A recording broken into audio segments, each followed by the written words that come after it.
So today we're checking out a pre-built gaming PC. CyberPower did get in touch recently and asked us to take a look at one of their new 5070 pre-built PCs and put it to the test. You can find a link in the description to the CyberPower website where you can find this Coolermaster NCORE 100 Max custom build. And for full transparency, CyberPower did provide us with this model as a loan unit while we did our testing and review, but our opinions are our own, especially when it comes to the price, which we run through at the end of the video. So let's talk about it. So specs wise, this thing is a bit of a beast and more than capable of running modern AAA titles at higher settings from, say, the past couple of years. At the center is a Ryzen 7 7800X 3D paired with 32GB of RAM. It's got a new 5070 for graphics and 2TB worth of M2 storage, all sitting on top of a tiny MSI MPG B650 Edge ITX motherboard. For CPU cooling, I wanted to point out that it uses a proprietary Coolermaster 120mm single fan AIO, which vents out of the top, and because of the case type being as small and compact as it is, the radiator itself is skinny enough to fit very nicely all together, quite neatly as well, and as you'll see soon, performs, I think, exceptionally well for really what it is. So speaking quickly on the case, CyberPower are providing a really nice metal Coolermaster NCORE 100 Max Mini ITX case. It's being branded as the air cooling specialist case, and I can definitely see why, as it's literally covered in holes on pretty much all sides. It's made from aluminium and weighs an absolute ton, and measures at 17.2 by 21.2 by 48.1 centimeters, including all of its protrusions. It does have a dual chamber design with the graphics card on one side and the motherboard on the other, and the doors snap into place, making this case nice and simple to gain access if needed. The PSU is above the motherboard and vents straight out onto the top side, while the CPU cooler's radiator is on top with a 120mm fan, and there is a single 120mm fan as well to bring in some cool air through the sides. Unfortunately, the video outputs from the graphics card come from the bottom, which is a bit of a pain if you are regularly swapping out components or going to be moving the case around. It's also limited in space, being an ITX case, so choice of graphics cards or any other component for that matter once you want to upgrade does become something that needs to be considered quite thoroughly. Though, to be completely honest with you, it is a pre-build, right? So I suppose if you are in the market for something like this, you may not really be thinking about swapping out components, because if you were, you may as well just build your own from scratch anyway. Before running through some games, I just wanted to let you know that during my testing, I kept a modest 1440p resolution, purely because I don't have a 4K display on hand to use with this machine. I have been a 1440p gamer for some time now myself, despite running a 4070 Ti in my own rig, and it's worked well for me so far, so why change it? You can find a link to our monitor review that was used in this video at the card in the corner if you wanted to check that out as well. Also, I just wanted to let you know that where possible, I just completely maxed out any graphic settings I came across to give this card a really proper, fair test. And I must say, with exceptions of Ghost of Tsushima, because I feel that that game is a little lacking in optimization, it gave me such a great performance across the board with all games I threw at it. So let's dive in. So starting from the top then, and in absolute alphabetical order, we've got some Apex Legends. Now, do excuse my gameplay here because this really isn't the game for me, but despite my lack of performance, this PC actually performed exceptionally well. I had to use the Steam launch option command to uncap the frame rate, and through some parts of gameplay, I was maxing at 300 FPS, though averaging around 250s with a 1% low between 20 and 30, depending on if I was looking down the scope of my Sentinel or not. Now, why I didn't give Shadows a try, I don't really know, but Valhalla did kick back an average frame rate of around 127 FPS with a 1% low of around 97, which is really great to see, but this did depend on if I was inside or outside within the environment. Now, I will say that I am pretty new to this game, and so far within the couple of hours that I've played, the setting is amazing, and it's made to feel even better at super smooth 1440p resolutions with this 5070 card. Now, inside of the caves, we were hitting up to 300 FPS, though outside it did dip to 100 to 150 FPS depending on what was happening on screen, but this is still majorly impressive and very smooth to play, and at the end of my testing video, I was averaging around 207 FPS, which was absolutely stunning. Now, what a surprising experience this was. Now, I did assume that this was going to be an Elden Ring type gameplay experience, but was pleasantly surprised that it was more of a hack and slash, and playing it on PC was a decent experience as well, with frame rates averaging around 250 FPS with a 1% low of 47. Granted, not a huge amount happened during my gameplay testing as I was right at the start of the game, but still it's one that's going to stay on my radar once I'm done with God of War. Now, what can I say here? CS2 by this point is super easy to run, and I was pulling off average frame rates of around 273 FPS, which is not really that surprising at this point. It did feel super smooth, and yes, although I was playing against bots, because I am really bad at this game online, it gave me a good impression nonetheless, the type of experience that you can have at 1440p with maxed out graphics. And yes, I am aware that proper hardcore esports players do like to reduce their graphics settings in favour of higher frame rates, but unfortunately I am not one of them. Unfortunately, with Destiny 2, I couldn't get my MSI overlay to run, but you can see in the top right hand side of the screen now the frame rate in green, and it hovered around the late 100s throughout my testing, producing smooth gameplay even in the height of combat. The best game ever when it comes to optimization is Doom Eternal, and I was pleased that during combat I was producing an average FPS of around 256, which is absolutely fantastic. And there's not much else I can really say about this title except that it performed well.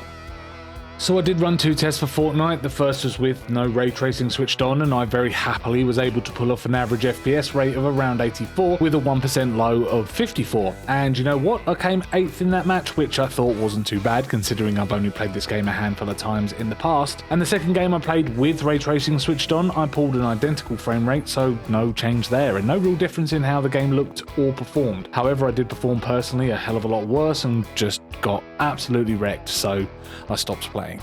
As mentioned before, I will say that during the opening stages I noticed some glitching in the lighter areas on Ghost of Tsushima that were on fire. However, this didn't hinder the smoothness of the gameplay, pulling in an average of 202 FPS and a 1% low of 127 FPS, or there or thereabouts. Yes, again, I know that I am at the beginning of this game, having not played it before, but I wanted to test it for this video and include it in my benchmarks. My single player game of choice at the moment, and I am really enjoying it. It's taken me a couple of attempts, but this time it has stuck, and I believe I'm close to the end, but I'm not really sure. Anyway, this gem of a game was pulling in an average FPS of 133 with a 1% low of 67. It ran really smoothly, and blocks in combat felt like I could really time them right. It was a great experience all around, and a very nice sharp image on top of it. Now, of course, I'm going to be testing Oblivion Remastered. It's one of my all-time favourite games ever, and running around Tamriel in its lush green environments has brought back just so many memories, and it looks much better than the original as well. Anyway, if you want to run it yourself, then good news, you'll be getting an average FPS of around 143, but this is of course very much determined by environment, outside or in some kind of cave, and a 1% low of 4, so again, very much environment based. Another competitive shooter added to the list, but this time a game I'm actually not too bad at. It's Overwatch 2, and it brought with it an average of 142 FPS at the end of my match and a 1% low of 83, which is really nice to see. It was a super sharp, colourful gameplay experience, and one that was really smooth and responsive. Perfect for anyone wanting to get into this esports title and not having to tank your graphics settings, though again I'm very much aware that some gamers may want to do this for max FPS. Now, I did get a bit of annoyed with this one because I know I've completed Red Dead Redemption 2 before, but where has my data gone? I have no idea. Anyway, unfortunately I needed to start the game again, so thought the initial train robbery would be a good time to hit the record button, and it gave me a 100 FPS average and a 1% low of 69, so not really too bad at all here. Now, Warhammer Space Marine 2 looks absolutely lovely and sharp and colourful, and played really well on this PC. I couldn't fault it at all, and it seems really well optimised as well. I maxed the settings and managed an average FPS of 95, which isn't as high as some of the other games during this testing, but it is still wonderful, and 1% lows of 63, which I thought for this great looking game was absolutely fine. I had no issue with the part of the game I played through, the section I played through. Though I cannot speak for super busy areas, especially when combat's involved, but I can't really see it being a problem based on this performance. And finally, we have to include Stalker 2, a game that I've not really had the pleasure of playing too much. I'm not really a massive fan of this game. I have tried it. I know it takes a bit of power to run as well. However, with the 5070 here and also the other spec in this PC as well, I did achieve an average FPS of around 109 and a 1% low of 37. Not really too bad for running around the wild wasteland. Jumping back into Verdansk in a game of Warzone brought back some memories. Not great ones though, unfortunately, because it's never really been my cup of tea, the Battle Royale style games. Especially those where players can almost infinitely drop to their stomachs and slide around on their knees constantly, but hey, we moved. My average FPS was decent, sitting at 139, and my 1% lows were around the 87 FPS mark. It was just a shame that the game put me in a beginner's match and I was pretty much playing against bots. Running a Cinebench Benchmark, I got back a score of 1067 on a multi-core score and 112 on a single-core score, which wasn't really too bad at all and falls closely in line with the Ryzen 7 5800X and the Apple M1 chip, according to Cinebench themselves. Temperature-wise though, for a PC of this size, and the fact that, as mentioned, everything is just completely packed into such a tiny space, they actually came out pretty good. The 7800X 3D, which, knowing my 5800X 3D after gaming, I expected it to run super hot, but nope, I was pleasantly surprised. It hit a max temperature of around 77 degrees, which, okay, is hot, but it's not crazy, and it hovered mostly around the 53 degree mark anyway, which is superb for such a packed-in and minimal cooler.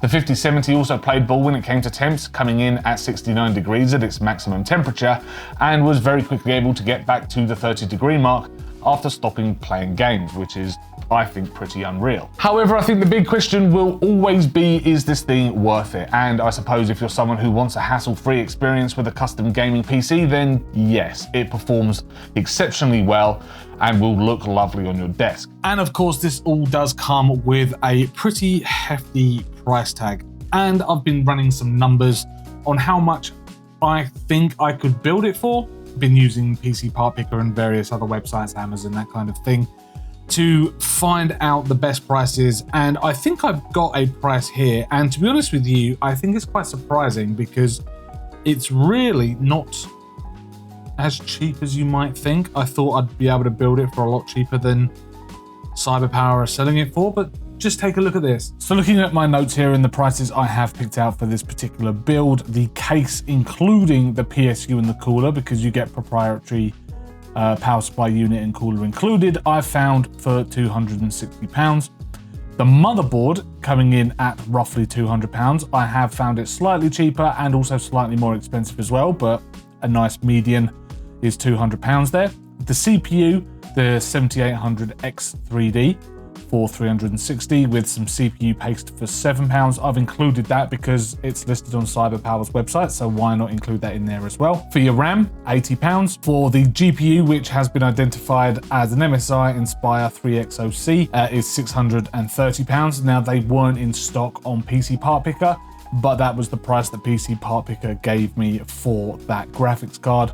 So I went with that. Actually, I think it was 632, something like that, but I've rounded it down to 630. Storage for the 2TB M2, you're looking at £100. Windows key, £10 from a key seller. And I've put a black riser cable for the GPU here at £40. I'm unsure on whether one comes with the case. I couldn't find anything anywhere about that.